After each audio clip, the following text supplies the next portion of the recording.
আসসালামু আলাইকুম। বিদ্যাকুঠির আরেকটি নতুন ক্লাসে সকলকে স্বাগতম। আশা করি সকলেই ভালো আছো। আজকে আমরা আলোচনা করব টেন্সের দ্বিতীয় অংশ। যারা প্রথম ক্লাসটি করনি অবশ্যই প্রথম ক্লাসটি করে দ্বিতীয় অংশে যুক্ত হবে। আজকে আমাদের আলোচনার বিষয় পাস্ট টেন্স। পূর্বের ক্লাসে আমরা প্রেজেন্ট টেন্স এবং তার 4 প্রকার ক্লাসিফিকেশন সম্পর্কে আলোচনা করেছিলাম। আজকে সেই ধারাবাহিকতায় পাস্ট টেন্সের বিস্তারিত বিষয়গুলি আলোচনা করব। আমরা জানি পাস্ট টেন্স হচ্ছে মূলত অতীতকাল। প্রেজেন্ট টেন্সের মতো পাস্ট টেন্সও হচ্ছে 4 প্রকার। সর্বপ্রথম হচ্ছে past indefinite tense. Past indefinite tense কি? আমরা যদি খুব সহজ করে চিন্তা করি, সাধারণত অতীতকালের কোনো ঘটনা বোঝালে তাকে আমরা বলি পাস্ট ইনডিফিনিট টেন্স। আর একটু সুন্দর করে যদি বলতে চাই তাহলে কি বলবো? অতীতকালের কোনো কাজ বোঝালে বা অতীতকালের কোনো অভ্যাস বোঝালে তাকে পাস্ট ইনডিফিনিট টেন্স বলে। আমাদের মূলত কাজ যেহেতু হচ্ছে বাংলায় ভালো করে গ্রামারটা শেখা, সেক্ষেত্রে আমি বাংলায় কিভাবে দেখলেই বুঝতে পারবো এটা একটা পাস্ট ইনডিফিনিট টেন্স, এখন সেটাই দেখব। বাংলায় চেনার উপায় কি?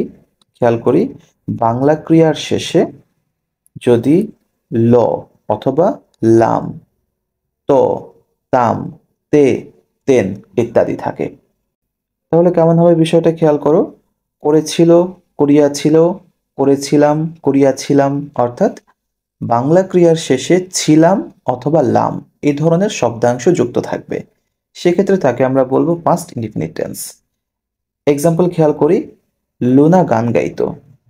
এখানে লুনা কি এখন গান গাচ্ছে? তা কিন্তু না, লুনা আগে গান গাইতো, অতীতকালের কাজকে বোঝাচ্ছে। আবার ধরো সে ফুটবল খেলতো, তার মানে কাজটা কখন হচ্ছে? অতীতকালে। পাস্ট ইনডিফিনিট টেন্সের স্ট্রাকচারটা কেমন হয় খেয়াল করো। প্রথমে হবে সাবজেক্ট, এরপরে ভার্বের পাস্ট ফর্ম এবং অবজেক্ট দিয়ে বাক্যটা কমপ্লিট করতে হবে। কিছু এক্সাম্পল দেখি। তার ছেলেবেলা লন্ডনে কেটেছিল। এখানে ভার্ব কোনটা? ভার্ব হচ্ছে কেটেছিল, অর্থাৎ এই ভার্বের পাস্ট ফর্ম বসাতে হবে। তো প্রথমেই হবে he spent his boyhood in London. এখানে হি সাবজেক্ট, স্পেন্ট হচ্ছে ভার্বের পাস্ট ফর্ম। আরেকটা এক্সাম্পল দেখো, লুনা একটি গান গেয়েছিল। ভার্বের শেষে বা বাংলায় যাকে আমরা ক্রিয়া বলি, ক্রিয়ার শেষে ছিল কথাটা উল্লেখ আছে, তার মানে অতীতকালের কোনো একটা কাজকে বোঝাচ্ছে। সেক্ষেত্রে বাক্যটাকে যদি আমি ইংরেজিতে কনভার্ট করি কি হবে? লুনা সিং এর পাস্ট ফর্ম হচ্ছে স্যাং এ সং, অর্থাৎ লুনা একটি গান গেয়েছিল। আরেকটা এক্সাম্পল দেখো, সে ফুটবল খেলতো, তার মানে কি? অতীতকালের কাজ, আগে খেলতো। সেক্ষেত্রে হি প্লেড ফুটবল, এখানে প্লের পাস্ট ফর্ম হচ্ছে প্লেড। পরবর্তীতে খেয়াল করো past continuous tense. Past continuous কোনটা? অতীতকালে কোনো কাজ কিছুক্ষণ ধরে চলছিল, এরূপ বোঝালে তাকে পাস্ট কন্টিনিউয়াস টেন্স বলে। অর্থাৎ আরো সহজ করে বলা যায় যে অতীতকালের কোনো কাজ যদি চলমান বোঝায়, সেক্ষেত্রে তাকে আমরা পাস্ট কন্টিনিউয়াস টেন্স বলবো। বাংলায় চেনার উপায়টা কি? বাংলা ক্রিয়ার শেষে তেছিল, তেছিলাম, তেছিলে, অর্থাৎ চলমান কোনো কাজের অংশ বোঝালে তাকে আমরা পাস্ট কন্টিনিউয়াস টেন্স বলবো। এখানে আরো কিছু শব্দাংশ আছে, যেমন ছিলে, ছিলেন, ছিল, ছিলাম, এগুলো তোমরা যখন নোট করবে তখন লিখে রাখবে। বাংলায় কিছু এক্সাম্পল খেয়াল করো, তারা ফুটবল খেলতেছিল, অথবা আমরা খেলছিলও বলতে পারতাম, একই অর্থ, পূর্বের বা অতীতকালের কোনো চলমান কাজকে বোঝাচ্ছে। গতকাল সে ঢাকা যাইতেছিল বা যাচ্ছিল। এখন আমরা দেখব পাস্ট কন্টিনিউয়াস টেন্সের স্ট্রাকচার। খেয়াল করো, সাবজেক্ট এবং বিভার্ব হিসাবে ওয়াজ ওয়্যার এবং মূল ভার্বের সাথে আইএনজি যোগ করতে হবে এবং অবজেক্ট বসবে। অবশ্যই টেন্স করার ক্ষেত্রে এই স্ট্রাকচারগুলো তোমরা মনে রাখার চেষ্টা করবে। যদি স্ট্রাকচার ঠিক না থাকে তাহলে কিন্তু টেন্স নিয়ে তোমাদের দুর্বলতা থেকেই যাবে। এক্সাম্পল খেয়াল করো, তারা ফুটবল খেলছিল, তার মানে অতীতকালের চলমান কাজকে বোঝাচ্ছে। সেক্ষেত্রে তারা এর সাবজেক্ট হচ্ছে দে, দের সাথে ওয়ার বসে এবং ভার্ব হচ্ছে খেলছিল মানে প্লে, এর সাথে আইএনজি যুক্ত করে হবে প্লেইং। কি খেলছিল? ফুটবল, অর্থাৎ মূল বাক্যটা হবে দে ওয়ার প্লেইং ফুটবল। আরেকটা এক্সাম্পল দেখব, গতকাল সন্ধ্যায় সে ঢাকা যাইতেছিল। অর্থাৎ আমরা এটাকে চলিত ভাষায় যাচ্ছিলও বলতে পারি। তাহলে এখানে সাবজেক্ট হচ্ছে হি এর সাথে বি ভার্ব বসবে was. He was going to Dhaka last evening. Last evening মানে গতকাল সন্ধ্যায়। অথবা এখানে আমরা ইয়েস্টারডে ইভিনিংও বলতে পারতাম। নোটটা খেয়াল করো, সাবজেক্ট যদি ফার্স্ট পারসন এবং থার্ড পারসন সিঙ্গুলার নাম্বার হয় সেক্ষেত্রে বসবে হচ্ছে ওয়াজ। অর্থাৎ ফার্স্ট পারসন সিঙ্গুলার হচ্ছে আই এবং থার্ড পারসন যে সিঙ্গুলার নাম্বারগুলো আছে সেগুলোর ক্ষেত্রে বসবে ওয়াজ, এবং সকল প্লুরাল যেমন উই, ইউ, দে এবং অন্যান্য যত সব প্লুরাল আছে তার সাথে বসবে হচ্ছে ওয়ার। এই পর্যায়ে আমরা দেখব পাস্ট পারফেক্ট টেন্স। ওকে, পাস্ট পারফেক্ট টেন্স বোঝার আগে একটা বিষয় তোমাকে মনে রাখতে হবে, পাস্ট পারফেক্ট টেন্স দ্বারাও অতীতকালে সংঘটিত হওয়া কোনো কাজকে বোঝাবে। তবে এখানে একটা বিষয় খেয়াল রাখবে যে অতীতকালে যদি দুটো কাজের কথা উল্লেখ থাকে সেক্ষেত্রে যেই কাজটা আগে শেষ হলো সেটা হচ্ছে পাস্ট পারফেক্ট টেন্স। ওকে, খেয়াল করো, অতীতকালে দুটো কাজ সম্পন্ন হয়ে থাকলে তাদের মধ্যে যেটি আগে ঘটেছিল সেটি হবে পাস্ট পারফেক্ট টেন্স, এবং যেটি পরে হয়েছিল সেটা হবে সিম্পল পাস্ট টেন্স, বা যেটাকে আমরা পাস্ট ইনডিফিনিট টেন্স বলি। এখানে অনেক সময় কনফিউশন হতে পারে যে অতীতকালের দুটো কাজের মধ্যে কোনটা আগে কোনটা পরে কিভাবে বুঝবো। আমরা যখন এক্সাম্পলগুলো দেখব তখন বিষয়গুলো ক্লিয়ার হয়ে যাবে। তবে বলে রাখি, দুটো কাজই কিন্তু অতীতকালের বোঝাবে, এই বিষয়টা মাথায় রাখতে হবে। বাংলায় চেনার উপায়টা কি? বাংলায় চেনার উপায় হচ্ছে বাংলা ক্রিয়ার শেষে কোনো নির্দিষ্ট অতীত ঘটনার পূর্বে, মানে যেই ঘটনাটা আগে ঘটবে তার সাথে ছিলাম, ছিলে, ছিলেন, লাম ইত্যাদি উল্লেখ থাকে। একটা এক্সাম্পল দেখো, ঘুমানোর পূর্বে আমি বাড়ির কাজ শেষ করেছিলাম। ওকে, ঘুমানোর পূর্বে আমি বাড়ির কাজ শেষ করেছিলাম। এখানে কয়টা কাজ আমি করলাম বলো তো? একটা হচ্ছে ঘুমানো একটা কাজ করলাম এবং শেষ করলাম একটা কাজ করলাম, মানে বাড়ির কাজ শেষ করলাম। সেক্ষেত্রে দুটো কাজই কিন্তু আমি অতীতকালে করলাম, একটা ঘুমাইছি আর একটা হচ্ছে শেষ করছি। তো এক্ষেত্রে আগে কোনটা করছি? আগে তো বাড়ির কাজ শেষ করছি, তারপরে ঘুমাইছি, রাইট? এক্ষেত্রে এই যে বাড়ির কাজ শেষ করলাম এই অংশটুকু হবে পাস্ট পারফেক্ট টেন্স, এবং ঘুমানো এই অংশটা হবে পাস্ট ইনডিফিনিট টেন্স। স্ট্রাকচারটা খেয়াল করে দেখো, যে অংশটা পাস্ট পারফেক্ট টেন্স হবে সেই অংশে সাবজেক্ট, এরপরে অক্সিলারি ভার্ব হিসেবে বসবে হ্যাড এবং ভার্বের পাস্ট পার্টিসিপাল ফর্ম যাকে আমরা V3 বলি, এরপরে অবজেক্ট। এবং যেহেতু এখানে দুটো কাজ, তাহলে দুটো কাজের কনজাংশন হিসাবে বসবে হচ্ছে বিফোর, এবং পরবর্তী কাজটা পাস্ট ইনডিফিনিট টেন্স, অর্থাৎ subject plus V2 plus object দিয়ে কমপ্লিট করতে হবে। এখানে আবার বলি, বিফোরের যে পরের অংশ সেই অংশটা কিন্তু সাবজেক্ট প্লাস ভার্বের পাস্ট ফর্ম যাকে আমরা V2 বলি এবং অবজেক্ট দিয়ে শেষ করতে হবে। এক্সাম্পল খেয়াল করি, ঘন্টা পড়ার পূর্বে তারা স্টেশনে পৌঁছালো। এখানে কাজ কয়টা হলো বলো তো? এখানেও সেম দুটো কাজ হলো, একটা হচ্ছে ঘন্টা পড়া এবং আরেকটা হচ্ছে স্টেশনে পৌঁছানো। এখন কোনটা আগে হলো? আগে তারা স্টেশনে পৌঁছাইছে, তাই তো, তারপরে ঘন্টা পড়ছে।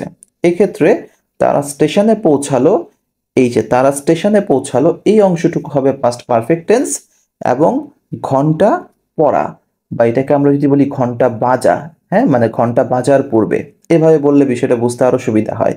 তাহলে এখানে ঘন্টা পড়ার পূর্বে এই অংশটুকু হবে পাস্ট ইনডিফিনিট টেন্স। এক্সাম্পল খেয়াল করো, দে হচ্ছে এখানকার সাবজেক্ট, কারণ এখানে তারা কথা উল্লেখ আছে, তারা স্টেশনে পৌঁছার পূর্বে, তাহলে দে। হ্যাড হচ্ছে অক্সিলারি ভার্ব, পৌঁছা এর ইংরেজি হচ্ছে রিস্ট, কোথায়? The station. তাহলে পাস্ট পারফেক্ট টেন্স অনুসারে এই অংশটুকু কি হবে? They had reached the station. পূর্বে মানে হচ্ছে বিফোর, কিসের পূর্বে? ঘন্টা পড়ার, মানে দ্য বেল র্যাং, এখানে রিং এর পাস্ট ফর্ম হচ্ছে র্যাং। বুঝাতে পারলাম? তাহলে মূল বাক্যটা কেমন হবে? They had reached the station before the bell rang, অর্থাৎ ঘন্টা বাজার পূর্বেই তারা স্টেশনে পৌঁছালো। আরেকটা এক্সাম্পল দেখো, আমি ভাত খাওয়ার পূর্বে সে বাড়ি আসলো। তাহলে এই দুটো কাজের মধ্যে কোনটা আগে হয়েছে? সে বাড়ি আসলো এবং কিসের পূর্বে? আমি ভাত খাওয়ার পূর্বে, তাই তো? তাহলে সে বাড়ি আসলো, এই অংশটুকু হবে পাস্ট পারফেক্ট টেন্স, এবং আমি ভাত খাওয়ার পূর্বে এই অংশটুকু হবে পাস্ট ইনডিফিনিট টেন্স। কনভার্ট করো ইংরেজিতে, কি হবে?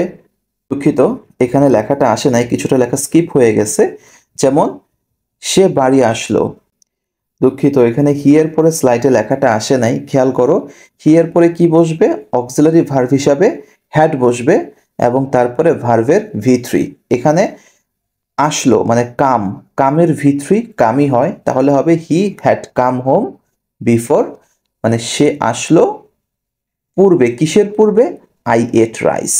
আমি এখানে খাওয়া, এর ইংরেজি হচ্ছে ইট, ইটের ভি2 হচ্ছে মানে পাস্ট ফর্ম হচ্ছে এট, কি খাচ্ছিলাম? ভাত, মানে রাইস। তাহলে কনভার্ট করলে কি হয়? He had come home before I ate rice. আমি ভাত খাওয়ার পূর্বেই সে বাড়ি আসলো। আশা করি সকলেই বুঝতে পেরেছো। যদি তাও বুঝতে সমস্যা হয় অবশ্যই কমেন্ট করে জানাবে। পাস্ট টেন্সের সর্বশেষ যে নিয়মটা সেটা হচ্ছে পাস্ট পারফেক্ট কন্টিনিউয়াস টেন্স, অর্থাৎ এক্ষেত্রেও অতীতকালে চলমান কোনো ঘটনাকে বোঝাবে, তবে ডিফারেন্স হচ্ছে এখানে সময়ের উল্লেখ থাকবে। সংজ্ঞায় কি বললো একটু খেয়াল করি। অতীতকালে কোনো কাজ আরম্ভ হয়ে চলমান বোঝালে তাকে পাস্ট পারফেক্ট কন্টিনিউয়াস টেন্স বলে, অথবা অতীতকালের দুটো কাজের মধ্যে অপেক্ষাকৃত পূর্বে যে কাজটি চলিতেছিল বোঝায় তাকে পাস্ট কন্টিনিউয়াস টেন্স বলে। একই রকম পাস্ট শুধুমাত্র কন্টিনিউয়াস যেটা, সেক্ষেত্রে অতীতকালে চলমান যে কোনো ঘটনাকে বোঝাবে, তবে এখানে অতীতকাল থেকে চলমান হয়ে এখন পর্যন্ত চলতেছে এমন একটা কাজ বোঝাবে।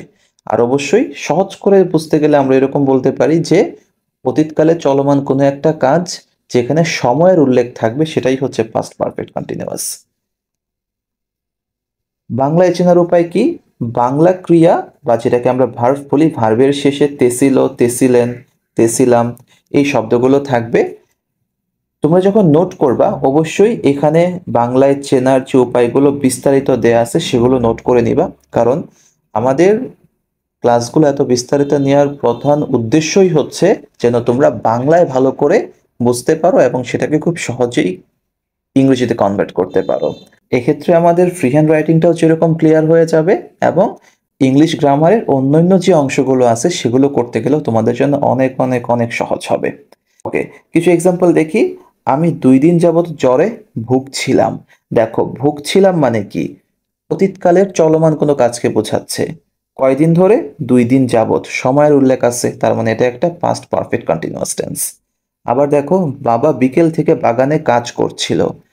কাজ করছিল অতীতকালের চলমান কাজ বোঝাচ্ছে এবং সময়ের উল্লেখ আছে বিকেল থেকে, তার মানে এটা একটা পাস্ট পারফেক্ট কন্টিনিউয়াস টেন্স।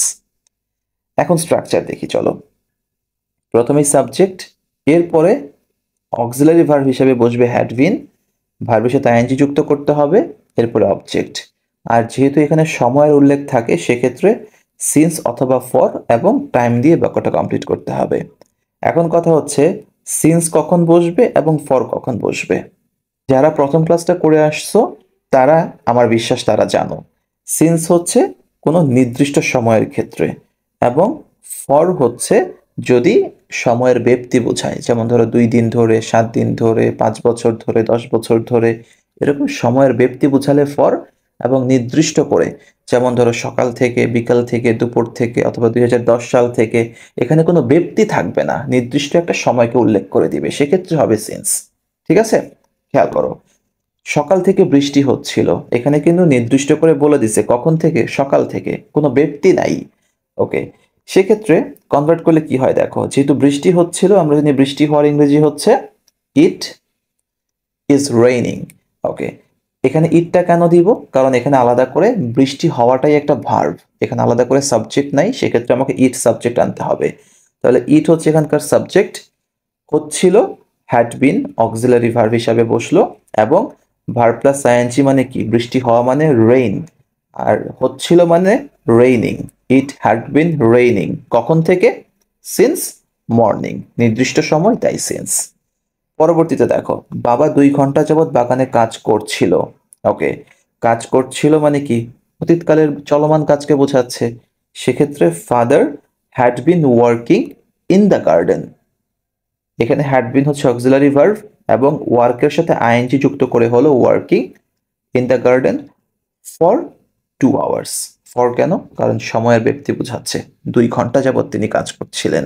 ওকে, এই ছিল আমাদের পাস্ট টেন্সের বিস্তারিত 4 প্রকার, এর সংজ্ঞা, বাংলায় চেনার উপায়, স্ট্রাকচার এবং উদাহরণের একটা কম্বাইন্ড ক্লাস। আশা করি সকলেই বুঝতে পেরেছো। তারপরও যদি তোমাদের কোনো সমস্যা থেকে থাকে অবশ্যই আমাকে কমেন্ট করে জানাবে, সে বিষয়ে উত্তর দেওয়ার চেষ্টা করব। আর আবারও তোমাদের কাছে দুঃখিত, ক্লাসগুলো দিতে অনেক অনেক সময় লেগে যাচ্ছে। আমার নিজের কাজ, পড়াশোনা সবকিছু মিলিয়ে আর কি একটু ব্যস্ত থাকি। তারপরও চেষ্টা করব তোমাদেরকে দ্রুত ক্লাসগুলো দেওয়ার জন্য। আর অবশ্যই ক্লাসগুলো করে তোমরা উপকৃত হচ্ছ কি না আমাকে কমেন্ট করে জানাবে। সেক্ষেত্রে এই ক্লাসগুলো নেওয়ার জন্য আরও বেশি উৎসাহ পাবো। সকলেই ভালো থাকো, সুস্থ থাকো। আল্লাহ হাফেজ। আর হ্যাঁ, ফিউচার টেন্সের ক্লাসগুলো নিয়ে খুব দ্রুত হাজির হব তোমাদের সামনে। সে পর্যন্ত সবাই সুস্থ থাকো, ভালো থাকো, ক্লাসগুলো বেশি বেশি করে শেয়ার করো। আসসালামু আলাইকুম।